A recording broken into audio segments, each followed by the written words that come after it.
All right. And we are live, part two, back with the second part of the show with my man Anthony Spataro, and of course Mr. Block, Goblin HQ Inc. Man, how are you guys doing, man? That was just a crazy 20 minutes of whatever the heck you want to call it. I was fine. I was actually on the phone trying to get rid of telemarketers and crap. There you go. That's why I disappeared there for a little bit at the end. That's they all okay. started calling me at once, and it was like, as I was on the phone and the other one, I hear the call waiting tone or whatever, beep, beep, beep. Like, yeah, that is okay. Found out you were home. Found out you were home. Well, I'll tell you what, Mr. Tony, since I'm gonna try to get people more back, letting them know that we're back on live. So if you can, I'm gonna put you front and center.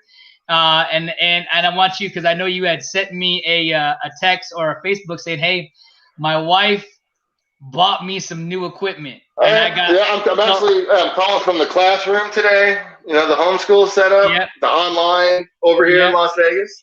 Yep. If you got to take a second now, and I can inquire on how your Vegas trip was, man, because I'm out here. Found out a lot of new stuff. So we'll let Andy do that. So Tony, go ahead. I know you're in there, with your son stuff, but still, like, take it through the process so I could do this real quick, and that way you can you'll be good to go. Can you do that for me? Can you let everybody know your process of getting all the new stuff that you got? Your wife got you the new X910 phone. So my wife did me well. Finally, it worked out. So I got things all turned off, turned on.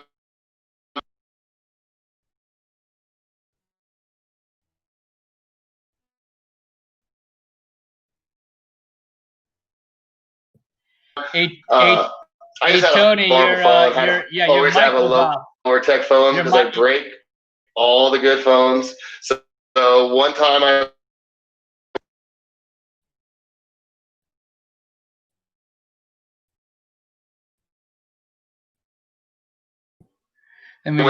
do not want to have a good phone, give me a terrible phone, and I had that phone and it lasted for like years. I got you. Hold on. All right, fine. He's not getting one up. Yeah, I just broke enough good phones to figure out that I need to have a really bad phone for a while. And it turned into a Japanese movie now. It turned into a Japanese movie because I'm hearing his audio, but he's not even talking. It's Andy, all garbled to me.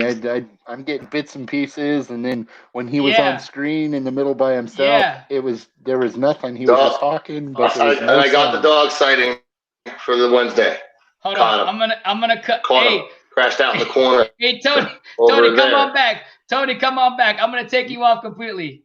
I think his audio is catching up to where he was. Yeah. I think it's all delayed. I don't know what that's about, but let me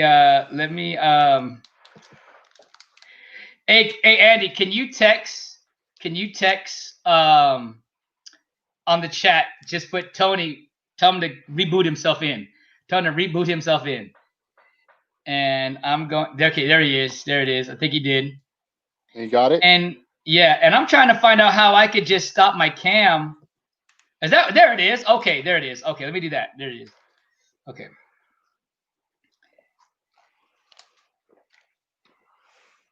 Andy, do you mind just sharing them with you? I don't know if you have a second. I know you got your Dungeon and Dragon boards or some other stuff. Is there any games that you're looking to start maybe putting on the channel sometime soon, or what you would like to put on there? Like, just give me like 3 or 4 minutes, and then we'll jump back on. Okay. Well, now that it's starting to cool down out here, I'll be able to put on some live plays of some games and stuff like that. Haven't really decided what we are going to play and what I'll film yet. One that I do want to play again, I've only played it once since I got it. It's a game called Heroes of Land, Air, and Sea. And I did a little bit about it in my last podcast, my first real podcast on my channel. It's one of those big box epic games that I was talking about. And it's kind of like a board game version of Warcraft 3. Any of you that are video gamers are kind of familiar with the world of Warcraft, but some of the newer video gamers might not be familiar with the fact that World of Warcraft, which is an MMORPG, actually spawned from... That's okay. Don't worry about it. Hold on. There you go. Tony, now explain to yourself. Now you're good. Explain your wife getting you all that cool stuff. Give us. Am I good? Is it better? Is it all better? It's better. Go ahead. Cool. You're good to go. You're good to go. Oh no, I've just had a horrible track record with really good phones. So I always break them, drop them. Something got smashed on them somehow. So at one point in rage, I was like, I need a POS phone. That's a horrible phone that I don't care if I break or not. And of course, that was the phone that you take good care of, and it lasted for years. And that's the one I've still actually had. So yeah, it takes horrible pictures, videos, just outdated. So my wife went down and spent like hours in a T-Mobile and came out with like a new phone for herself and of course one for me. So yeah, taking a couple of days to figure it out. No extra beeps or anything or interfering with my streams and calls or this or that. And yeah, so I might look a little more high def today. I look a little more high def. And you look a lot prettier today. Oh, thank you. Yes, yeah. It's been a nice long day. I just got off being the teacher school assistant for the online school we have out here in Vegas. So I'm actually for that. He got a gold star today. I'm actually in the classroom. I made for him, hanging out today. Cool. I've been at a variety of places throughout my casa when I've been online. So today's the classroom. That's cool. That's very cool.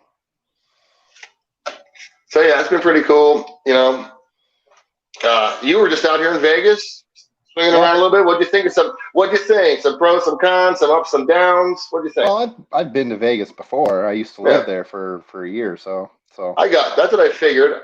I never asked where you're at now because it was like I'm coming to Vegas. I was like, where's he at now? I live in Hesperia now. I live a little bit down the road from Allen, actually, about 15 minutes from Allen. But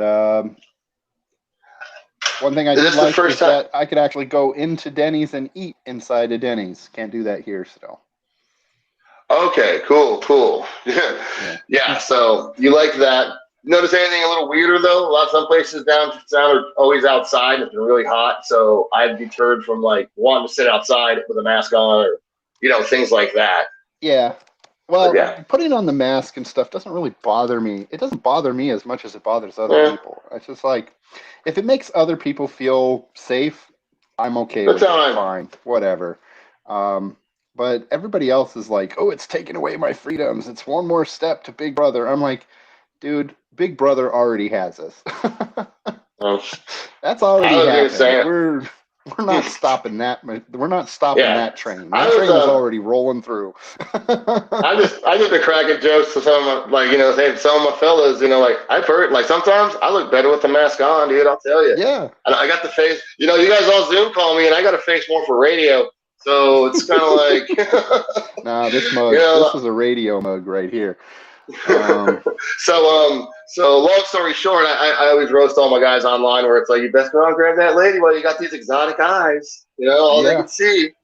Although it does feel weird every time I go into a place with that thing because it's like, I always feel like I'm going to rob the place. I know like a few months ago, it would have been like, you walked into a place with a mask on, they would have been like, oh my God, he's a terrorist. He's going to rob us.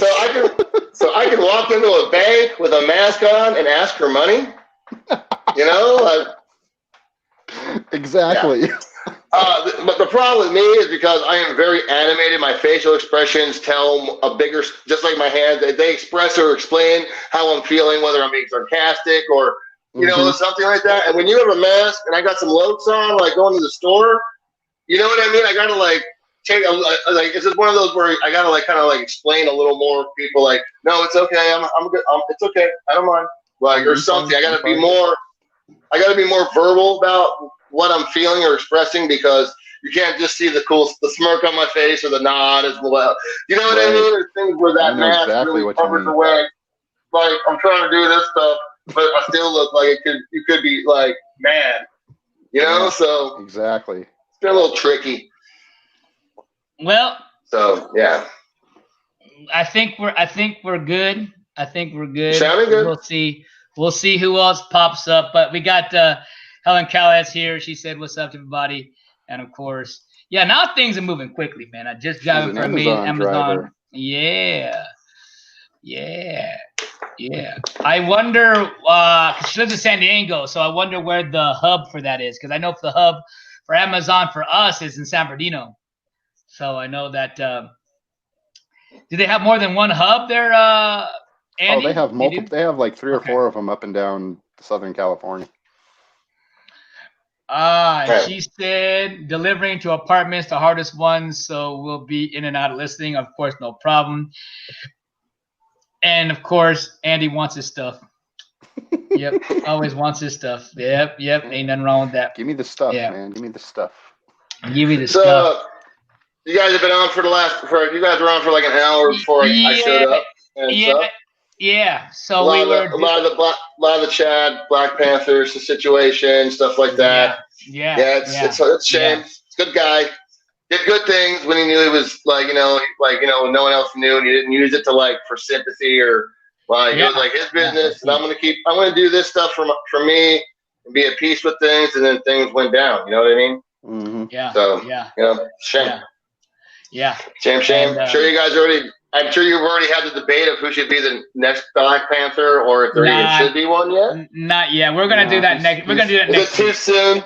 Is it too soon? To me, I think. Well, let's put it this way. Let's put it this way. I'm a little late coming to the news, if you want to call it, because he passed away about 5 days ago. It's been a few days. Yeah. So I know it probably can be, but I'm meaning for me to talk about on the show. Next week we'll talk about all that stuff. I just wanted to, my seat won't stay up. I'll tell you right now, just for Andy, because I know we were discussing last time about Black Adam, Shazam, and I went back like literally that night and like watched the movie and had that moment where I realized we were discussing who would make a good Lex Luthor last time, and the villain in Black Adam was my boy's recommendation to be like a good Lex Luthor. You know what I mean? When we were discussing that, it would be a good Lex Luthor. So it was actually funny, and I was really actually glad in my heart, because I was like, I'm glad they actually gave this dude like a character, A, like we were discussing it, and B, he had powers, and he's flying, and all like and 7 sins in him and stuff. So I thought that was really cool, and they actually did make a really good video, a darker kind of villain still for it that worked. That was like good. It worked. I totally forgot. I think I watched it when I was sleepy, long day with the kids, stuff like that. Kind of zoning out. Yeah, or something where I wasn't into like absorbing it properly. I was more just watching it and not absorbing it and taking it all in. Because there was parts I did compare it to like a Spider-Man scenario a little bit before, and I still stick with that because the friend, like his friend, that helped guide him through that. The kid, the kid, that pair was really awesome. Kind of like how Spider-Man's character Tom Holland has Ned. He's all, can I be the guy in the chair? Do you lay eggs? Like, just spitting out all these things that kind of like bring the friendship into it. And it was the same kind of scenario with these guys, with a little deeper plot, because they're kind of arguing with each other and stuff like that to help bring the morals of his character and superhero out. Right. So I mean, and they spent a lot of time on it, but they spent a lot of time on it, but they got the plot, they got the turmoil with them out, and then I thought I should have had a little more time with all of them as the wizards. That was a cool little undertone, how they brought what the Grand Wizard said at the very beginning about it. You're actually here to help create the other people for the chairs and all that. And yeah, I thought it was cool. So I actually didn't give it enough credit at all, like the first time I saw it. But it did have the similarities and the tones and the light of it. But it is a really good movie. It was really good. So DC did a good job on that guy. And which movie is that? Yeah. Shazam. Oh, okay, cool. Yeah. Well, I will say to Tony, I want to mess anything up because I think we're back to normal, but I don't want to pull up anything just because just want to finish the show, and then hopefully next show it'll be all back to normal again. But I will say, and trust me when I say this, Tony, it's not to change your mind on anything. It's just giving you an insight that I saw. Because I'm the same way. When I saw Jesse Eisenberg's as Lex Luthor, you know, to me it was a little off. It was something that we definitely didn't see before, and it wasn't my greatest take on that. However, Zach did put something out, I think a few weeks ago.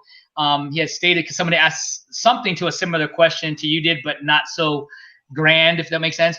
But basically, he said that Lex does have an arc that guys like yourself that know the Lex that we know and love, he's supposed to get there. He's through this 5-picture arc. So, Ooh, but like he said, he doesn't know.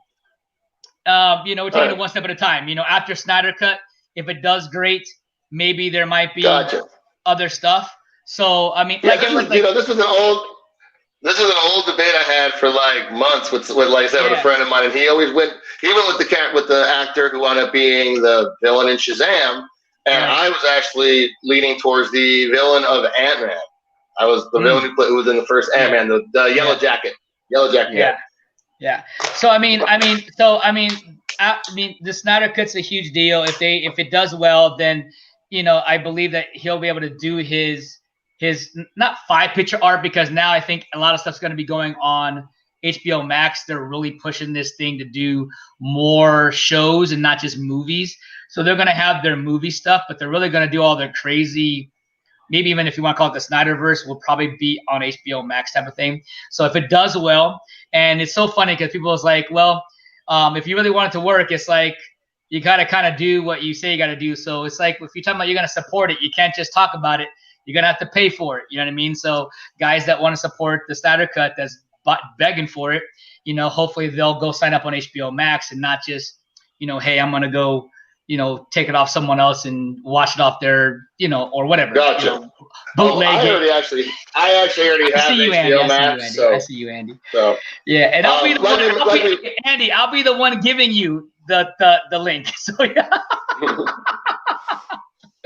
But yeah, I mean, and like I said, and that's why I've always said, and I know Andy agrees with me on this, and Tony, I think you agree with me on this too, is that we don't, if the movie's good or bad, that's our choice to decide, but we should see the director's full vision of whatever it may be, whether it be a 2-picture arc, a 3-picture arc, a 5-picture arc, a 10-picture arc, even Marvel's 23 or is it 25 that they did between the first Iron Man all the way to 22. Yeah. That's including everything. So 22 movie arc to get where they got. Point is that Spider-Man's 23. They after Infinity War, like a different phase or something. So my point is that, you know, I hope that people look at this thing with the Snyder Cut and see that, hey, you know, studios say, hey, you know what, let the directors do their thing.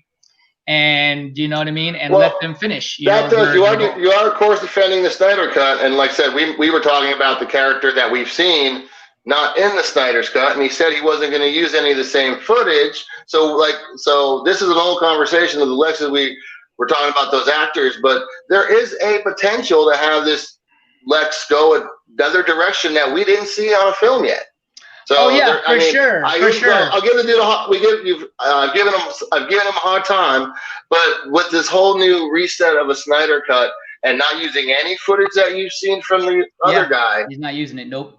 You can create his head could be shaved early. He could have a whole different monotone to him, you know, we don't know yet. Maybe he'll have the same. Maybe he won't. But maybe this is a beginning character out of an arc for him. But there is that area where we can hope.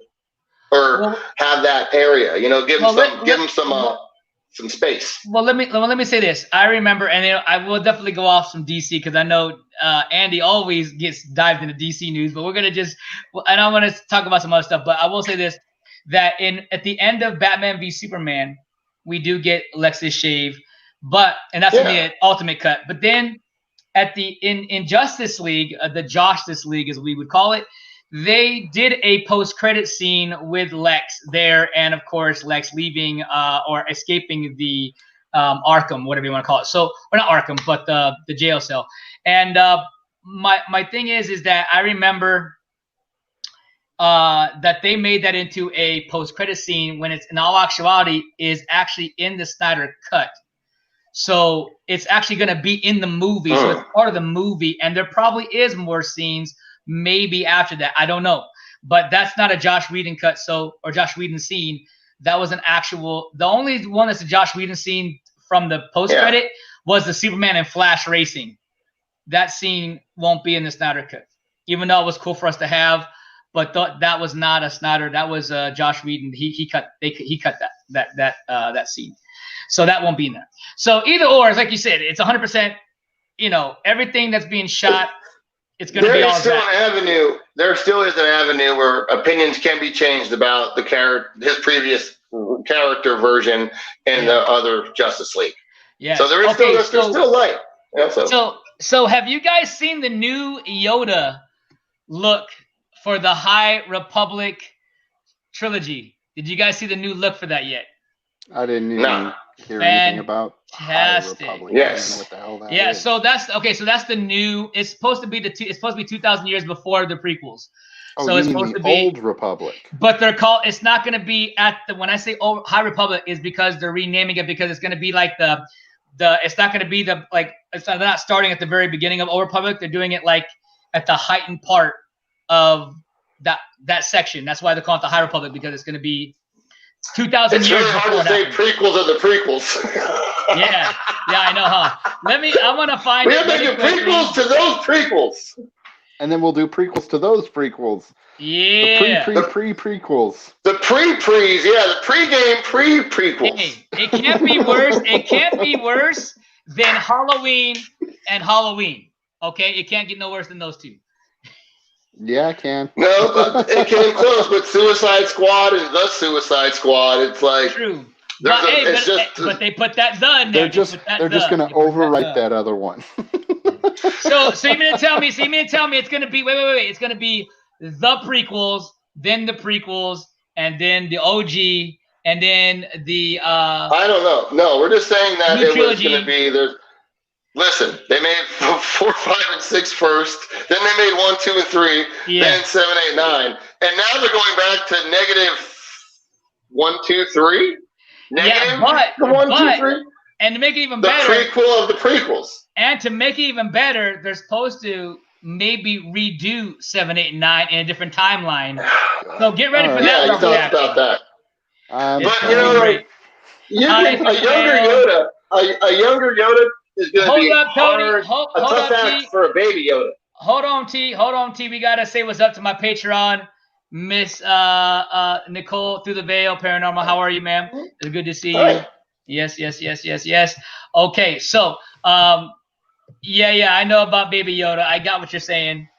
I repo. Baby Yoda's a tough act to follow. On the Yodas, you know? Mm-hmm. But you know what's funny is when I show you guys if it'll allow me to show it. You're gonna mess everything up again. No, because Crash. No. Broken the Matrix. See, if y'all talking to an existence, then you can do that if you want to. But okay, so is this our one that we get to roast you? Want to show? No. Okay, so what I'm gonna show you is the two concepts back to back. Now there are people that were talking smack about it don't look and then people were showing what the concept art was gonna look like before. And let me just say, the concept art that looked before looked like Baby Yoda was on crack. Like, it looked really bad. So I'm really glad they chose this art that they look like they're using. So let me go ahead and show that really quickly. Let me get that on the screen for you. I mean, I'm sure there's a picture of Baby Yoda as a stick figure. I'm just saying, there was a star. I'm sure he looked horrible at one point, and they were like, no, we got to cuten this thing up. Yeah, maybe. We'll see. I've seen that middle Yoda. This one right there. I've seen that, I think. Mm-hmm. All right, so here it is. We're going to show it off right here. Shared screen. And boom, and boom, and boom. And boom. And let's do this right there. That's better. No, but I need to do, this needs to happen. Why is it not allowing me to do it like that? Let's go here. There we go. We'll do that. Okay, so here it goes. So there it is, ladies and gentlemen, what he looks like. That's the concept art of what they're going to use for the movie on the right-hand side. Let's see if we can get more of his robes. There's a bigger picture of him right there. All right, I don't mind this. You know what it was? It was season 2's Yoda for The Mandalorian that I was like, wait a minute. You're Baby Yoda? That was crushing. And here's the one with without his gold robes. So here's what it looks like. I'd love to find that one, the concept art that was going to be. Yeah, I don't see it on here. It looked like Baby Yoda, but it looked like a really bad Baby Yoda. It was so bad. How can you have Baby Yoda look bad? Oh, you can make Baby Yoda. Let's see. I think like teenage Yoda right now looks a little weird. I saw the Mandalorian 2 trailer and it was like, is that the little Yoda now? Aw. Baby. But I was glad we had Baby Yoda. He's going to be a tough act to follow. On crack. I'm going to put Baby Yoda on crack and see what pops up. Yeah, the concept art for Baby Yoda was really weird. Let's put it this way. They had wow, this is crazy. It wasn't this bad. Hold on. Oh man. Yeah, I saw one or two that were weird. Yoda concept art. Yeah. Okay, let me do okay, here, I'll tell you what. Body Yoda. Because that's the actual concept art. It might pop up. Hold on. But new. Let me put new. New. Oh, here it is. Yeah, this is it. Yeah, this was it. But then they changed it obviously because it looked really like worse to Baby Yoda, and then it's like a gremlin. Yeah, it was. Yeah, that's. Yeah, that. Nah, I'm good, Jack. I'm good. So I'm good. Puppy. Oh my God, is that the Schwartz? Look at that one in the middle. Oh my God. Jesus. Oh my Jesus. Look at this. Look at this cat. Oh my God. I'm glad they did what they did. This is, And by the way, he's no longer a baby. No. Meaning he's not named Baby Yoda. We just called him that because we didn't know. He's actually called the child. So we will. I don't know, what is Yoda's species name. What is? They don't call sign Baby Yoda. Okay? They don't ever really give a name for his species. Okay. Big shout outs, everybody. Give me here. Let's see. Don't toss yourself again, Al. I'll try not to toss myself again. That's funny. I'm glad you made it home safely through the veil, and I'm gonna get that mug. I got that mug coming through Amazon from Helen Cali. Should send me that through the Zoom or through the Amazon, through the Amazon. Hey, through the veil paranormal. I like how Eli didn't even say hi to me. He just said hi to. I'm just kidding. How you doing, Eli? It's good to see you, brother. And then we got Mr. Echo YT. Thank you guys for being part of the second part 2 of the show.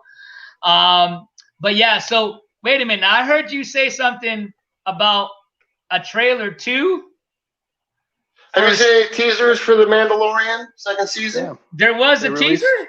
They released a teaser for second season. When was that? I could have. It's been in the last couple days or so. That's funny. Oh. Yeah, because I've been looking every day and I didn't see Maybe we one. should play it. And we should play it and watch your reactions. Yeah, maybe we should. We should do that. We should. I think. The last few videos he tried to play on this thing, it seriously jacked up. Shut down the system? No, man. It was just today. It was System of a Down. That's a good pun. That was a good pun. That was a good pun. You got chop suey. Because here's the reason why. Are you sure, guys, it wasn't fan made? I'm just asking. Because the reason why I said that, because there's been news all over the place talking about how they're holding off the trailer. I don't know. Yeah. So let me get this out, because even Disney itself and Disney Plus have all tweeted and said stuff that they have not put out a teaser trailer or a trailer yet because they're still working on it. There's some things they need to fix on it. And then of course now everybody's like, oh no. Everybody's like, oh no, they're gonna try. They're messing it up now, and they're not even. It's like everybody's getting all upset now. I could have sworn I saw something with like maybe imagine like an 8-year-old Yoda. You know, I could have sworn I saw a little teaser, a little something, and I was very confused about the Yoda look. And maybe that got pulled and that got negative reviews or comments, and they're pulling it and they're redoing, they're fixing something maybe as you thought. But I do not have any. I don't have anything saved on my phone or anything that supports that. I could have sworn I saw a teaser trailer a couple of months back through the mists of, I don't know if it was, you know, in the height of the COVID mist or something. So if you're saying, no, hold on, there was that fake one that everybody thought it was real where maybe it was Yoda, that where they had to release the press release. Maybe. Never know. Yeah, I don't know. I just know that there's not one out yet. Trust me, we would have talked about it today on the show for sure. But I'm looking right there. I don't see it. I'll pop it in. Teaser trailer for Mandalorian season 2 and Mandalorian.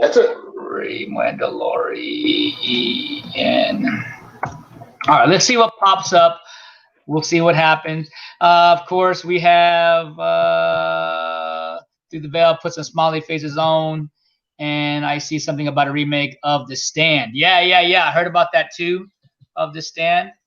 That is a Stephen King goodness. I believe it's Stephen King. You got the mute button on. Go ahead, Andy. MOON. That spells hope. MOON. What? That's what the guy says in The Stand. Hold on, my guy. But you just come out like it's. Don't be like my brother. My brother. I'm just gonna say my brother. I'm not gonna say his name.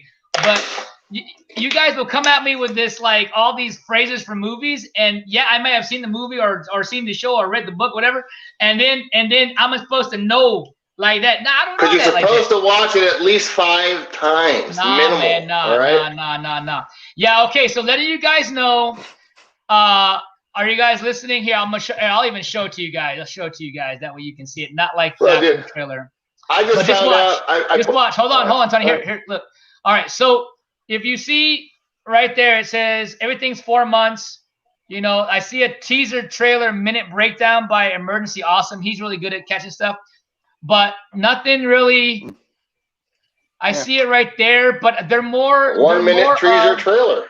Yeah, but I think it's more. I think I saw that one. It's basically where they're just showing all stuff from season 1, and they're not. They're like there's like a brief. Give it a look.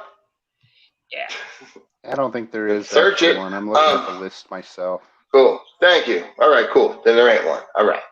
No, and like I said, I don't mind me no Mandalorian 2 anything, man. I can't wait. I think what they're trying to do, from what I've been listening and hearing from the grapevine, is that they're trying to insert a spoiler for everybody. Ahsoka is in season 2. Obviously, they talk about all the place. So they're and this is the first live action, which is kind of cool. I forgot who's playing it, but I did see a photo of who she is, and she looked like she's going to do a really good representation of that. And so with that being said, I believe that they're supposed to add her in the trailer of some sort, that they didn't have her in the trailer the first time around. I don't know, but that's from what I've heard here and there. So we shall see. Okay. Also, so go ahead. So the prequel of the prequels is going to be called The High Republic. Correct. That's what it's. Yeah, that's what it's. Is it a movie? Is it a few movies, or is it going to be a series? It's supposed to be three movies, a trilogy. Is it going to still have? Is it going to be the treachery of Plagueis the Wise? I don't know. All I know is it going to be how? I don't know. All I know is it going to be the one that? Sorry. All I know is it's gonna be 2,000 years before, around 2,000 years before the prequel number 1, before Phantom Menace. Okay. So as long as we don't see, I don't know. I think I don't know. I think I really would love to see how Dark Sidious became, Palpatine became not became Palpatine, because we saw that, but how oh my God, why am I blanking? I just said his name. The guy that's playing. Hold on. What's his name? Not Ian. Is it Ian McDermott? That's his name. I have to say his name. So his character, Palpatine. I love to see how he beat his master, as you said, as Plagueis, to become the Lord Sith. Like I would love to see that. Not even a trilogy, just one badass story. That'd be dope. And I don't know if it's going to be in this trilogy or not. It could be, but it may not. Yeah, I wouldn't mind having them make a whole big old super big new Sith Lord and have Plagueis the Wise eventually by the end become one of the apprentices. Like, you know, the first couple of movies, they can kill off some of them, but by the third one, they're going to adopt maybe a Jedi, and they always change their name to Darth something or Lord this, and have him become, we're going to call you Plagueis the Wise. And that's kind of like a seed where they can still put that movie in, but that's actually imagine Plagueis the Wise as like a little Padawan, and eventually by the story he's going to grow up to be betrayed by Palpatine, and that dude's in like a whole bunch. Yeah, just want to give another shout out to one of my Patreons, Through the Veil Paranormal. Awesome live, Alan. Have some things to tend to. No, thank you for showing up. And whenever you get a chance, comment what you like on the show after it's all done. So with all the different with Star Wars and everything coming out, because everybody's saying, Star Wars is out and dead out the water because of the new trilogy, and of course the thing with George Lucas might be reclaiming his throne, if you will, and redoing 7, 8, 9, which is interesting to me. But I will say this, that I think what everybody needs to realize is that all these movies are made for everybody. Meaning, I'm going to say everybody, meaning it could work for you, it could not work for you. It's all subjective, right? So, like for example, with 7, 8, 9, there's a lot of people that enjoyed that. There's a lot of people that disliked it. But it was so funny because if you remember correctly, a long time ago when the prequels came out, almost everybody hated the prequels. Everybody couldn't stand it. And almost 15 years later, now it's barely getting the respect that it deserved. And it's crazy because now the new hate is the new trilogy. And I really think that in the next 15 years, when we get the new set of Star Wars, people will look back and the same thing will find a place for these 7, 8, 9. I mean, my question to you is, I know there'll be a place for them. Let me say this. Let me say this. I'm not saying that. I mean, good or bad, there's going to be a place for them. I'm not saying that you liked the 7, 8, 9 or you disliked it or whatever. But the thing is, even with the prequels, they didn't like the storytelling because Lucas always just told a story, whether it's action-packed or not, whether it's about a kid or not, and like things like that. And it was a lot of people really didn't like A New Hope, that first one, because they spent a lot of time in a pod race and all this stuff that people were like, can we please get to some Sith Lords? We've only seen Darth Vader and Palpatine, and we just want to kind of... I think you meant Phantom Menace, because you said number 1, New Hope. Oh, sorry, New Hope. Yeah, I meant episode 1, Phantom Menace. Correct. But the whole time, you do the backstory of the kid, and there's so much into it and how to get him off the planet. And the pod racing, where it's like people are like, where's the Siths? Where's the this? And people hated Jar Jar Binks, and good battle scene at the end, decent to a Star Wars, and then that Sith scene at the last 10 minutes when you finally get what you kind of been waiting for, see a new Sith. He didn't just bust out one lightsaber; he brought another one out like a staff, and the whole game changed. And it was like, thank you, finally. But the problem the most with some of the later ones, like the 8 and the 9, isn't so much the story. It's also like the cutting of it, where things kind of got left out that helped bring a little more depth, or moments of them just resonating on something that happened, as you could, as the audience, sit and resonate what just happened. They didn't have the time to do those, and things just kind of got pushed through, especially by 9. besides the 8 going very far off course in a lot of people's opinion. Well, I will say from I Andy, really liked I 7. I liked 7. I was a total fan. It worked perfectly as. I will say for Andy, he I think, I don't know if he'll agree with me on this, but I agree with him because, you know, in everybody's mind, Luke is meant to be Space Jesus, as that's how he calls him. And don't get me wrong, I mean, he's the man. But I like 8, but then I dislike 8. And here's why. I like 8 because I did like it because they did a different take on Luke, which a lot of people did not like to do. They wanted to see Space Jesus Luke. They wanted to see all kinds of stuff with Luke. So with that being said, I disliked 8 because of Rian Johnson's actually a tweet or no, because of what he actually said in a live interview that really turned 8 to a different thing with me.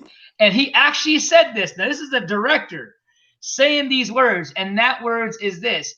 You know, I didn't want to make a good movie.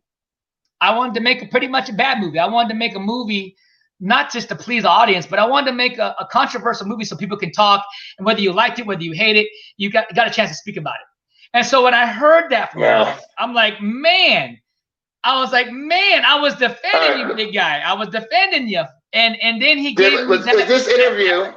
Is this interview after the release or before the release? Oh, this has got to be after. And like I said, because if it's before the release, then he's being controversial and he's breaking the mold. If it's after his release and after the backlash, then he's kind of saying, "Oh, I meant to do that," you know, I meant to do that.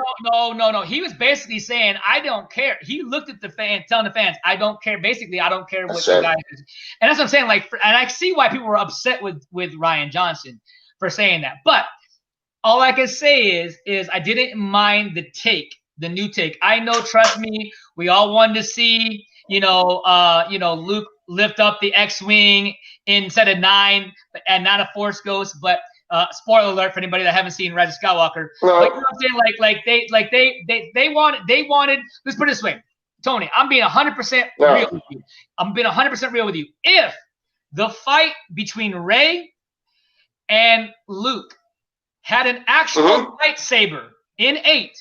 I'm telling you right now, not everybody, but I'm telling you a lot more people would have enjoyed that movie because they turned Luke not from a space user, but someone who was a Jedi Master into a recluse, very complaining, drinking goat milk for no it's like this isn't the Luke that was evolved into hold on kind of maybe the number 6.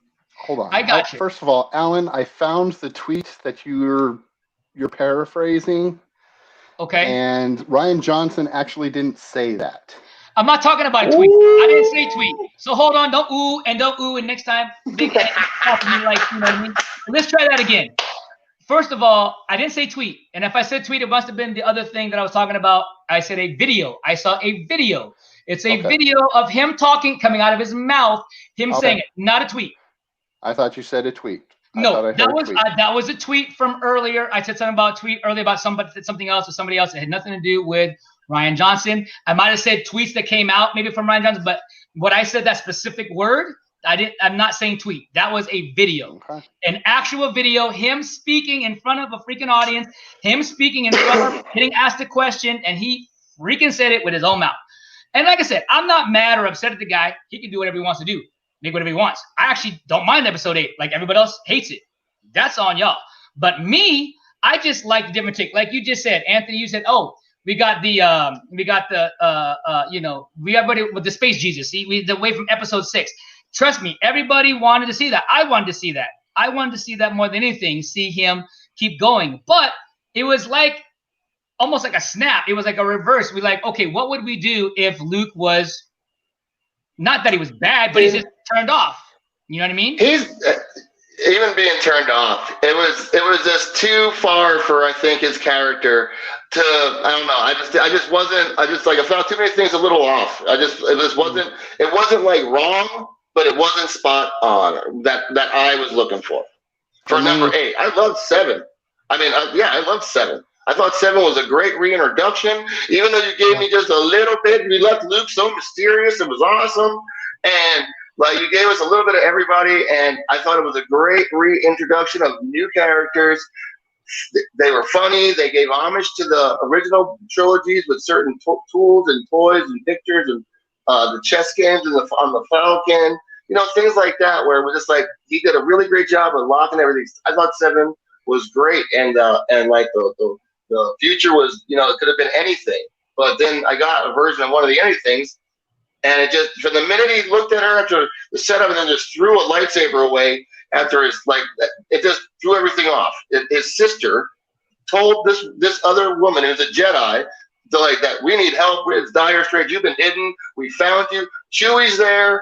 Like, all of this, like, and he's just like, nah. And I just couldn't digest that. There's a part of me that I could still watch through it, but it's like it's like hard to digest. It was like, I just cannot see this. You know what I mean? It was just weird. Too weird for me. Go ahead, Andy. Andy, go ahead. I felt the opposite. I felt it was perfect, especially with the way he kind of describes everything. Was scarred by what happened to him in the training and stuff, right? Yeah, because he said, he says everybody puts all these hopes and dreams on you. You know, they expect, he's basically saying what the fans say. We want Space Jesus. And he's like, I'm not that guy. I can't continue to hold that burden. And I realized it when I got into there, and I realized I couldn't save Ben. Ben was he was at that precipice, and that moment that I felt that I had to do that, and I realized I was wrong, and before I had a chance to explain myself, Ben flipped out and destroyed my whole temple and killed all my students and everything like that. And I realized at that point that, you know what, maybe I'm not that guy. I can't keep carrying this. Everybody else is better off just dealing with the shit on their own. And he went off and dealt with it. That's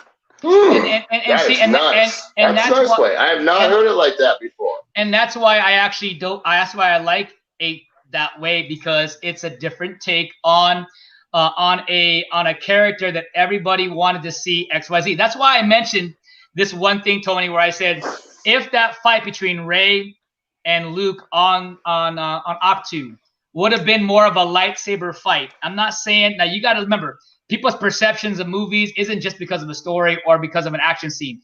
It's because of both. But a lot of the guys wanted to see Luke, and I've heard people say this a lot. Everybody wanted to see Luke. I want to say Luke Jesus. Everybody wanted to see Luke. Everybody wanted to see Luke whip out the lightsaber and go to fighting. That's what everybody wanted. If you really, that's the only small tarnish even on number 7, because there is that thread of how did this woman just become a badass at a lightsaber?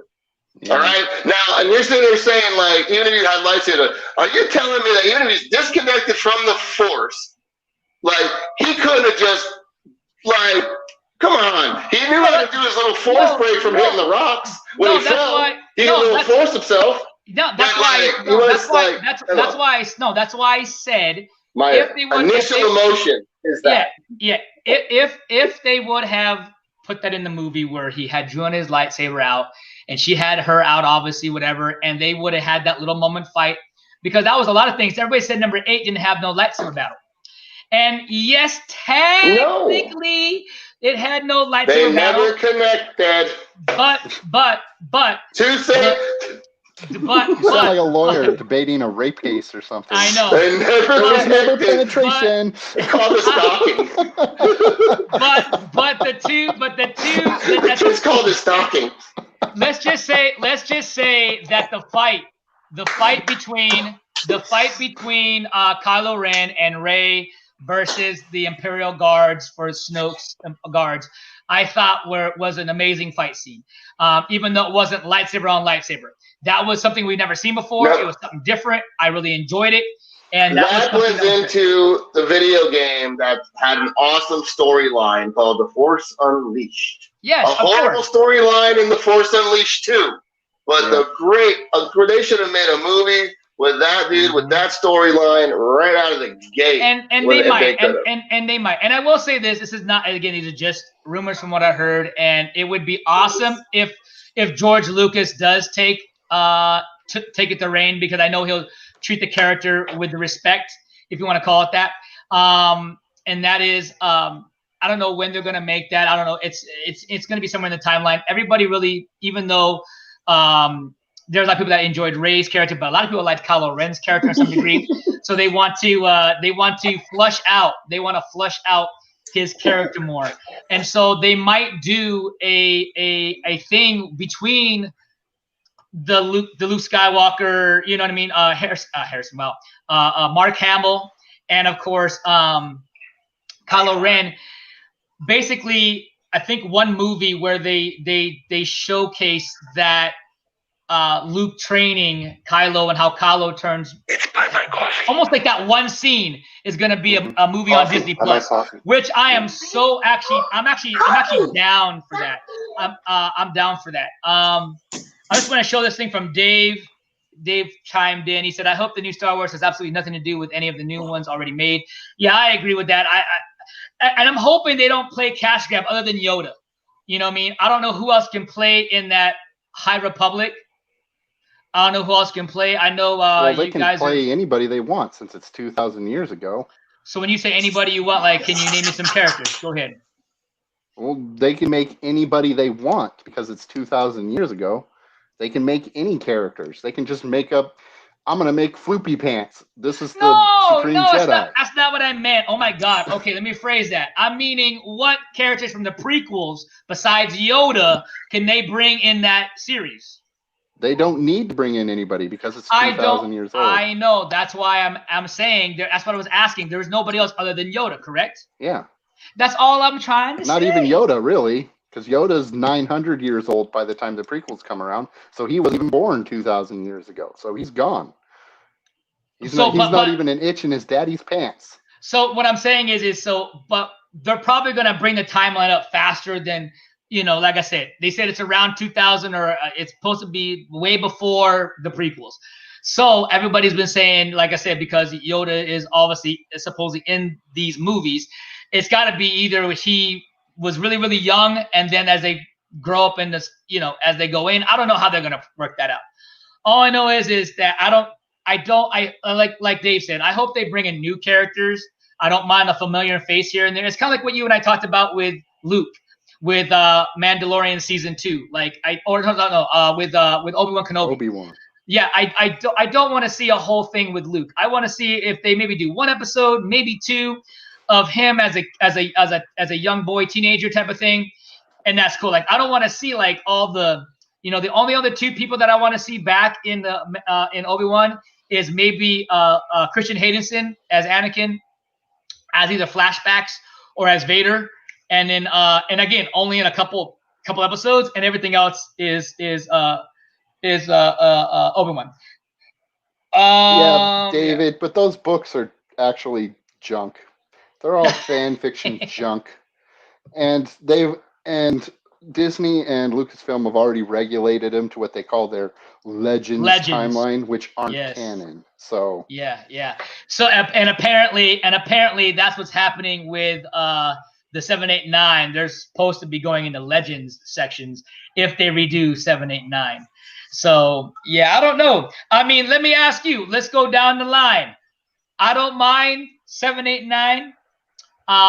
If they did a reversion of 7, 8, 9 of George Lucas's version of 7, 8, 9, which I heard is pretty wild and dark, kind of like how the Snyder Cut is going to be wild and dark. They tried the whole lighthearted thing, it didn't work. So my question is now with Andy, do you want to see them redo 7, 8, 9 or just leave 7, 8, 9 alone? And then Tony, same thing for you. And being into Legends, it's supposed to go into Legends. 7, 8, 9 is supposed to go to Legends, and then redo George Lucas' 7, 8, 9. Andy, go ahead. They just finished 7, 8, 9. Why not just leave it alone? Well, I think they're going to do the prequels first. The prequels, the High Republic, and then jump off and do those. Yeah. It's just they've already muddied it up. They might as well just leave it alone, like they did with 1, 2, and 3. They muddied it up with that. They weren't all that great. they might as well just leave him alone. Gotcha. Yeah. Now, that didn't answer my question though. The question was, I don't think Lucas should come in and remake him. I've already stated this in a previous thing that we did. Lucas, I'm sorry, but you sold your rights, you had your shot, and you blew it. Not only that, but because they started throwing little solo movies in between, they lost that window to have Leia really in the future episodes. Like, if they didn't film Rogue One, and I don't mind Rogue One now, but for like years, I've hated Rogue One just because if they didn't make it, they would have had a year time slot to really put some good work with Carrie Fisher before something tragic happened. I know that you can't predict that stuff, but if you stuck to a basic Star Wars plot, you film all the episodes. All of a sudden, it was like, hi, you got episode 7. And they're like, we're going to do a side story, a Star Wars story. And I was like, where's my episode 8? And then next thing you know, we've lost Carrie Fisher tragically and her mother. And now once that happened, you can bring Lucas back or not. If you don't got Carrie in the cast, he missed the time slot for everybody to be there to have the true power of what they could have made and what Star Wars could have been. Even from Lucas's being a mistake to them starting to do these little silly side stories. They make Rogue One of a story where we already all knew everyone dies.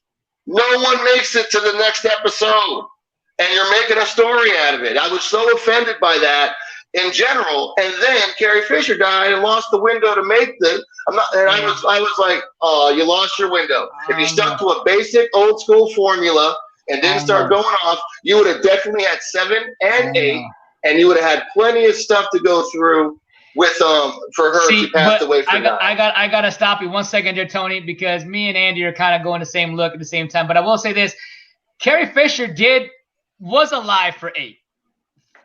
Was alive for 8. You gotta understand it. So it was only 9 that she passed away. So when I say that, meaning this is Rogue One. Didn't really spoil it for really anyone. Oh yeah, 8. You know what I mean? Rogue One, and I get what you're saying. It kind of. If you do it by movie, if you do it by time windows to film a movie, if they did 7, 8, and 9 instead of 7, a Rogue One story, 8, solo story, 9. If they stuck to the timeline and got that done, I mean, she could have literally have passed away. But guess what? Tons of more material and maybe better plot. And I know Andy will guaranteedly probably agree with me on this. It didn't matter when Carrie Fisher would have been alive or not with that. We would have got the same type of movie, other than maybe a different arc for Leia, a little bit. But it would have been the same thing. People would have still been divisive. People would have still been up because remember, it wasn't really Leia's part. Not really. Not with 9. Not with 9. They would have not have done that thing where they lose Leia and she uses her Force spirit to help bring Han Solo back, Harrison Ford, to wind up talking to Ben. Yeah. There would have been those moments where the mother went to the son just like the father went to the son. I got you.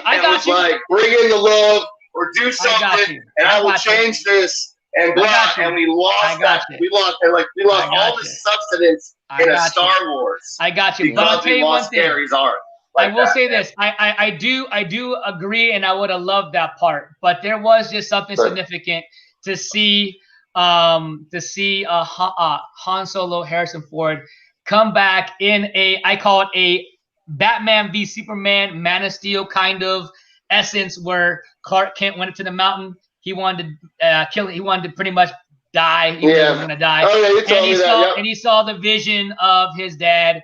And basically, if you notice, hold on, I will say this. They said the what do you call it? The hold on, I gotta click here. But to know that part was only there because they couldn't have the mom be there, Leia. I understand. That's where I'm like, But Tony, I could die tomorrow. And we don't know. That's the thing is we don't know. So that's the thing is you can have things tracked just like with Black Panther. We never knew this was going to happen to Chadwick Boseman. So guess what? We all have to plan things, right? So if they want to plan Rogue One and Solo and all these other movies and TV shows and everything else around the movies, we can't just stop it because and go, oh, well, we have to make sure that Carrie Fisher stays alive for all 9 movies.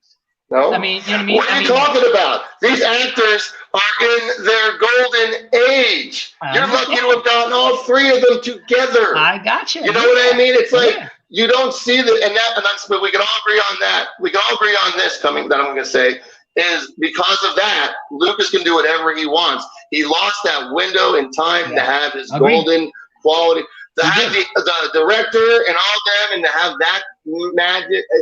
Like I said, you can wait 5 more years, Lucas, and make these movies. It's never going to have that resonant tone because it didn't have those cool little throw-ins. You know what I mean? That homage to the 70s of the original Star Wars that changed history. But I mean, basically only got Mark Hamill to work with. I mean, he's going to have to pay billions of dollars to get Harrison. Oh, for Harrison, big time. He's done. He's like, I'm never coming back to this. That's what I mean. This was such and with all the actors, didn't they? Like they should have realized when they're making movie schedules that you never know when something's going to happen. But Alan, you're in your 40s. And these guys are in 60s and 70s and stuff. And Harrison was the oldest, of course. Was like, we got to get these maybe going, or we don't know when they're going to go, or we broke his leg. Let's get this done and over with because we got to move or something like that. But that's my line. That was just my line of it. But that's the greatness of the mouse and the greatness of other people. Because. Let me put it this way. Even Peter Jackson filmed all his movies right there. And then he just sat back and waited 3 years and just splices every 3.5 hours and put a cover on it. I got you. And why? But why? Because he stuck to the pattern of the trilogies. You get these through. And who do you learn that from? The first Star Wars. Okay, let me use Marvel for a perfect example. Marvel has came out. Whether you enjoy every single moment of it, whether you don't like, which everybody loves, supposedly the Marvel cinematic universe. The studio didn't get involved, meaning Marvel, Disney, and whoever else said, I'm going to let y'all each do your own thing. I'm not going to stop nothing. I'm not going to change nothing. You know what I'm saying? They let them make their money. What happened is the studio over there, whether it be Disney or whoever it may be that has Lucasfilm, basically said, well, no matter what 789 is, we're going to do what we're going to go do. And that's the problem. So it didn't matter of death or no death. If George Lucas would have kept his Lucasfilm and do his thing, then maybe. But you can't decide that because you knew George gave them all. Marvel was used to doing an arc. Marvel was used to doing an arc of 23 films. That is not in a trilogy format. What I'm trying to say, What I'm saying is, okay, look at all the rules and they paid for it with Star Wars. That's all I'm saying. They broke the code of filming and it paid the price in their Star Wars franchise. Wait a minute, really? Iron Man 1, 2, and 3. That was a trilogy. Thor 1, 2, and 3 trilogy. Marvel. I'm using it as an example. No, they're not. They were not guaranteed movies to be made. They weren't guaranteed movies to be made in their thing. And 789 is no guaranteed movie to be made, even though he said he has ideas for it. Trilogies. They didn't make it as they didn't say I'm going to make Iron Man 1, 2, and 3 like right by each other, and that's of course not. I understand that. Marvel is a different formula, and when they did that long formula, it ruined the trilogy formula, and it costed them with Star Wars. But really, it really didn't. It did ruin it because listen, how many years it takes to make a film? Dude, how much negative comments can you get back on 2 out of 3 of your trilogy? No, they didn't do it right. It didn't get done right. That's all I'm saying. If not, everybody would be happy. And we don't have lightsabers not everybody's going to be happy. Nobody's ever happy. You already know that. I'm just letting you know that even though 789 may not be the greatest of what we wanted to see, but it had nothing to do with Carrie Fisher dying. It wouldn't have made that any better because of who was doing it, is what I'm trying to say. You see what I'm saying? I hear what you're saying. If George Lucas would have had his window, which he had, and it gone it went goodbye. Yeah. That we can all agree on that. For whatever purposes or theories we have, why he's missed his mark. You know what I mean? He's missed the mark. Yes. Exactly. Yes. So my point is we got 789. Now, what do we do with it? we either embrace it and just go, hey, this is what came out, or we say, oh, F it, that's I don't already like done, it. and we've heard the reviews about that. Yeah. But I was just saying my theory, because I know how long it usually takes to cut and edit a movie, that if they used them in these proper time slots instead of putting other movies in there. Well, how long did it take, Tony? Working, you haven't said it yet. How long did it take to cut a movie, Tony? It takes about 2 years to do all this every time. Okay, it takes a while. It takes a while. Unless you do it Peter Jackson style and you do your trilogy all, just keep going and keep them in the zone. Yeah. You know what I mean? Don't get me wrong, because I believe John Wick 4 and 5 is being like shot I said, that way.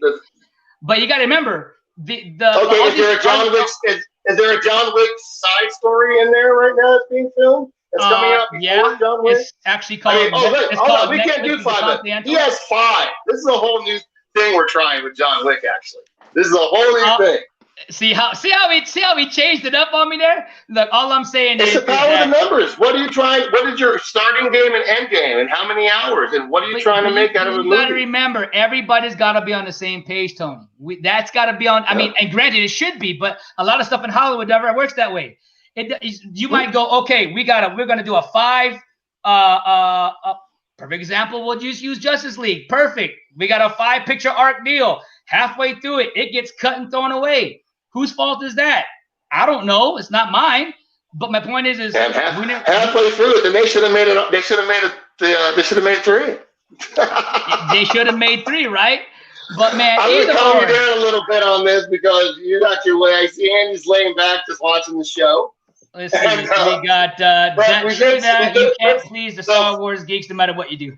I like the saying. That's true. That's very true.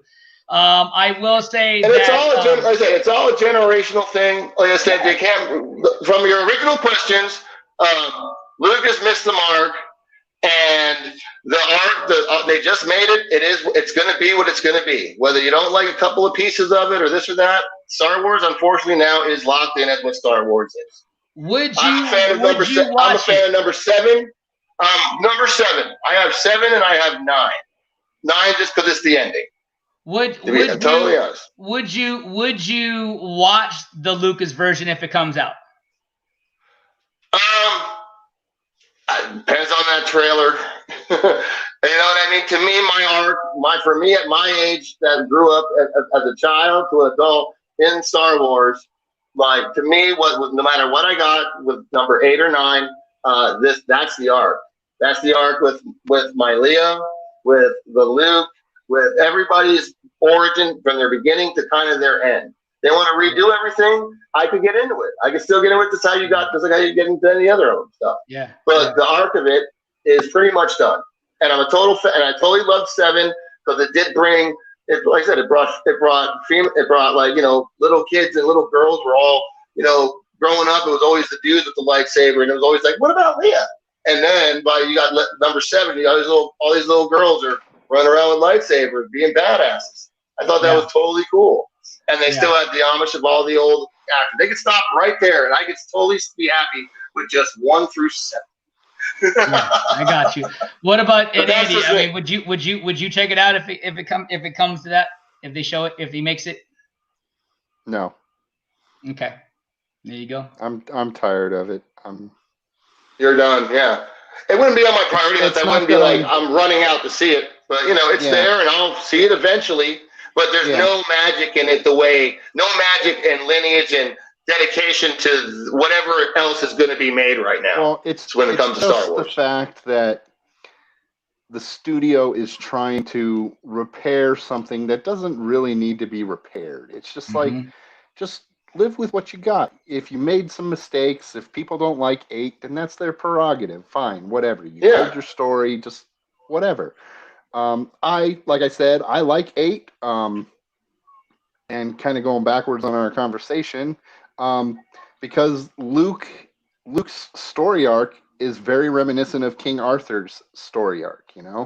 He meets a wizard, he gets a special sword, he has a couple good years in the kingdom, and eventually it falls to ruin, and he goes into exile on Avalon. That's exactly what happens to King Arthur, and that's Luke's storyline.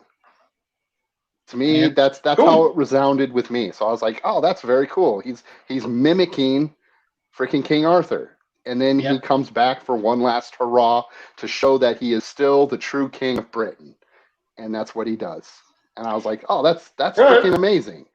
And and he goes out that way. Yeah, and Andy, you actually made a great point, because Ryan Johnson did say that in that same video, that was the arc that he took.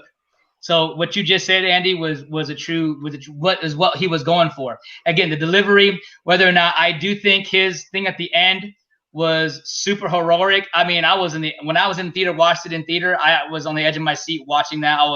I had tears under my eyes. It was freaking epicness, man. The way he showed up with the music. And he's, right there in front of all those, I think they're called the gorilla walkers. They were freaking amazing. And just to see this little dude go up, and then it's not even him. It was just really cool how he projected himself a million miles away. There are so many different things of his death, of why he passed away. And reading some of the stuff that's coming out now, the theories, because people have been able now to take 3 or 4 years and digest the movie and take and go back. There's some that are actually watching it and saying, yeah, it's trash. There's so many people that are watching it going back and going, you know what? I'm taking a second look and seeing, I'm kind of taking my high off of what I thought I wanted to see and taking it as a story arc from 7 through 9, right? And I know everything has you can define how you want to define the trilogies, but that first set of trilogies, that 4, 5, and 6 was for what? That was kind of Luke's story in a sense, right? Luke's story in a sense, saving his father. The first 3 was about Anakin and how he turned into Darth Vader and how he became and how he let it overthrow him to become this evil badass. Then in 7, 8, 9, it was passing the torch to the younger generation of who it could be, whether it be Kylo Ren, which is Ben Solo, to Rey. It would definitely be following Ben. You know what I mean? And in all actuality, yes, I think between both characters, I think they both had the same average screen time, the same. I actually really enjoyed Kylo Ren. I know a lot of people liked more Rey than Kylo, which was crazy to me. But I understand why everybody has their thing with Rey. But like me and Andy were watching one time, I think it was episode 7, and everybody was always saying, oh, Rey just gets everything handed to her, and Rey doesn't really have any trouble with anything. That's not true. If you really watch the movies again and you watch it a little bit more carefully, you can see Rey. Not that there's a struggle, but you can see her having trouble with certain things, trying to figure things out, and then she gets it. But my point is, it's not like she just showed up and then boom, it happened. Now, granted, I think they should have gave more time to expand things more. And I think 9 should have been a 2-parter. I'm not trying to say cash grab. I think they should have done a 2-parter. It was almost like Harry Potter with if they would have tried to put that Deathly Hallows in one big ass movie, I don't think we would have got the awesome finish that we got from part 2. From Deathly Hallows Part 2. Like, I'm so glad they did cut that book in half or cut that movie in half, because it just didn't do. Now, if you want to do like the Lord of the Rings and do a gigantic 4.5-hour cut on Blu-ray DVD, go for it. But my point is that I think Star Wars should have. I think if Endgames could have been 3 something hours, I think they could have done that for 9 if they could have. So I just felt, because I like 9, but I did feel like it was rushed a lot because they were trying to fix things from 8. Then they were trying to. I feel like he had 2 movies he packed into one. Yeah, I think it was just 2 movies he tried to pack into one. Yep. And there was so much, and they had no time, like I said, in 9 to have people resonate on consequences of their actions or those moments where they spoke, where everything had to just keep moving. Oh, there's Force Light, and next thing you know, we're doing something else. And it's like, wow, there's no, like, they didn't have a lot of time to let things simmer and settle and as an audience, like, react. But there was no breathing time. It was just go. Like I said, 7's formula I thought was really great in the whole spectrum between the older characters, newer characters. Because it was Star Wars, there was the behind-the-scene hypes of famous people getting cameos as stormtroopers. They had stormtrooper humor because we've been mocking stormtroopers for 30 years. And they would just be like, oh, we're out of here. He's trashing that thing in there. We're at, like, later.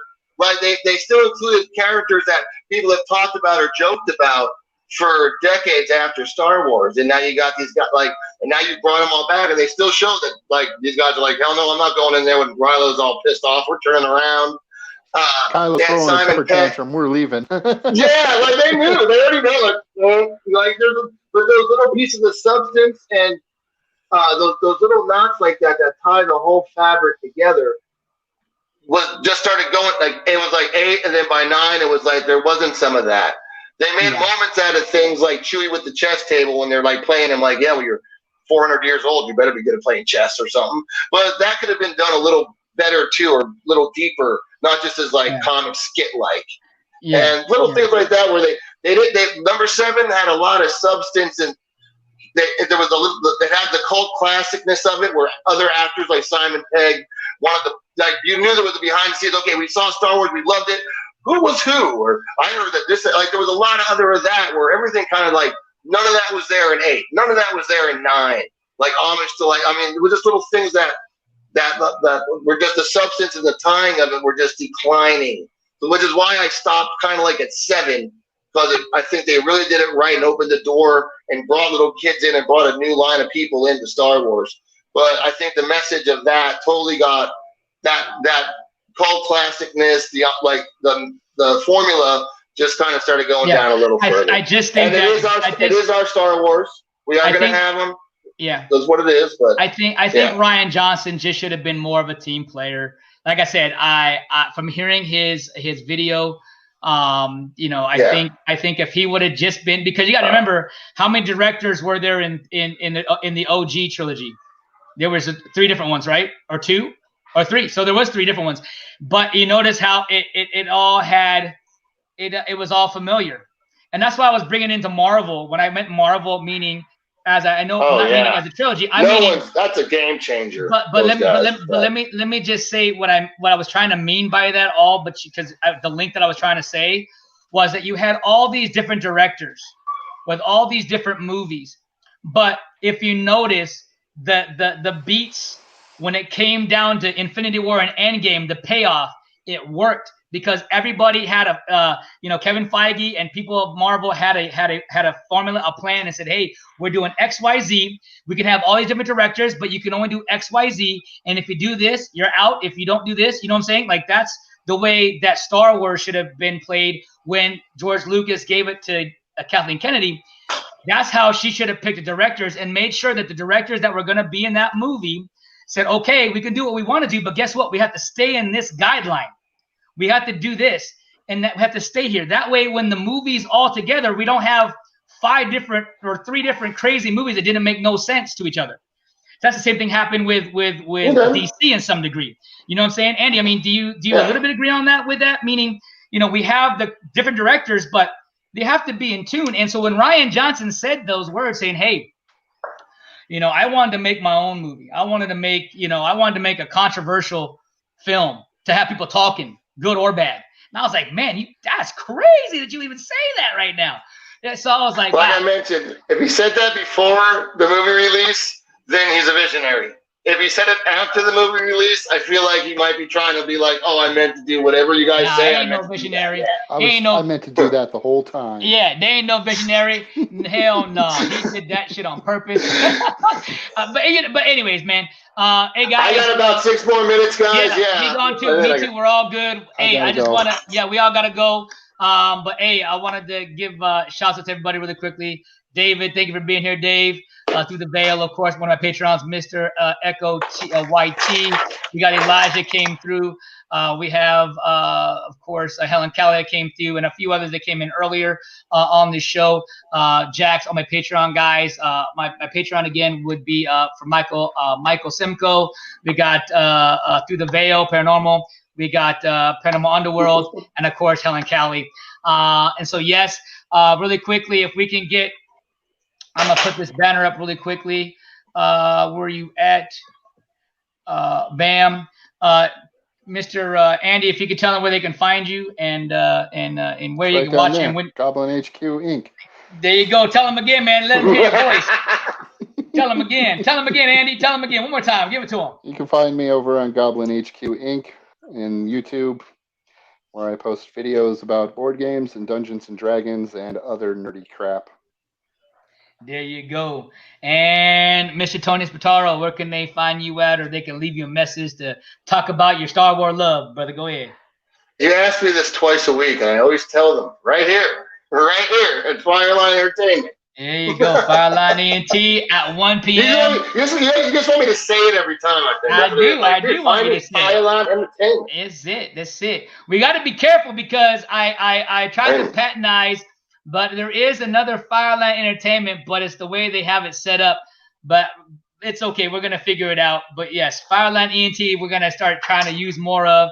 But just giving you heads up on that. Again, was the Chadwick Boseman's tribute today for us over here. We showed some videos, and I deeply apologize that it was cutting in and out. And but at least we got something, and I'm sure you heard some of the stuff we said. From what I've heard, a great man, and just a great person to work with, and a believer in God, and a person that didn't mind showcasing that true love of what God brings and who Jesus is, and so he was that type of individual who we would like to be remembered. And then with that being said, we got my man right there. I'm in your classroom. There you go. I'm in your classroom. This is Dominic. Yes, nice to meet you, Dominic. Very cool. Hi. Bye-bye, bud. And of course, we'll see you guys Friday night for the quarantine hangouts. I know me and Tony are gonna be talking about our Durango stuff, which we'll be shooting here soon, and then doing some other things as well. Check out the Patreon page. I'm gonna just see if I can pop it real quick so I can put on the link one time. Patreon. Sure. I gotta go gamer it up for a little bit. Gotta go two-player action. Two-player action. All right, guys. Well, here's the Patreon link in the chat. And you guys could definitely get on in there. Also, as we're leaving, I do want to share this with you about the show. I do want to say that this doesn't have to be always movie related. We can always jump into that, of course, but we can always talk about just life stuff, life experiences, whatever it's just a chance for us to hang out and show people, have a good time. So just letting you guys know, it doesn't always have to be about movies. It can be about music. It can be about art. It can be whatever you guys want. And, you got some paranormal people on Friday, and I spent like a half hour picking their brain up. They did not know they were in for that when they got on your program. But I got a question. I got another question. Yeah, we're gonna make a specific show for that, Tony. So you're gonna have to come to that show for that one, man. We're gonna do a show for that one. That's gonna be fun for the paranormal stuff. So all right, guys, I'm gonna get things ready to go to put you guys out. So Tony, peace out, brother. All right, it's good to see you. And Andy, brother, it's good to see you, bro. Have a wonderful rest of the day. And guys, man, it's been a wonderful, wonderful day. Sorry about earlier about the what do you call it? The delays and the stopping and the restarting and the thing. So if you guys came back for part 2, greatly appreciate it. If you came for the replay, thank you so much. If you have not seen part 1, go check out part 1. I'm going to retitle that when I'm done with this live. And we got, like I said, a lot of things coming. The Patreon's got some really cool stuff there, guys. Check that out. You can also go to my PayPal at the beginning of the thumbnail of the actual YouTube channel of FIRELINE ENT. You guys can hit the PayPal there if you want to contribute to the channel and help us get more things. We're really working on getting a better computer laptop, the iMac Pro, so things can run faster and smoother. We're also trying to get different programs to run certain things, again, to give you guys the best of everything that we do. And yeah, I'm getting ready to go check out my new keyboard system, where not my keyboard, but my mixer to my Cubase, and actually get my music into my laptop so I can actually put out some more albums and musical albums, because if you guys know I do music, so you can go to my channel FIRELINE ENT and check out all the music I got there. And my man Elijah fell asleep. I'll put it up there so that way I ain't lying. See, he said, Alan, I fall asleep, I fall asleep. And he said, hey, Alan, and laughing. So now we have it on the hard drive that Eli fell asleep. All right, guys. Well, hey, again, huge condolences to the Boseman family. So Chadwick Boseman family, man, we praying for you over here, and we're sorry for your loss. And all I got to say is I know he's up in heaven looking down at us, and is very proud of how people are reacting, and just the love and the mercy that people are showing to each other through him, through Jesus, through God. And that's just an amazing thing. So whether you guys are watching this or whether you never see this video, we appreciate you and we love you guys. And we hope the best for the Boseman family and the endeavors of what everybody does in that family. So with that, guys, we will see you guys at the next one.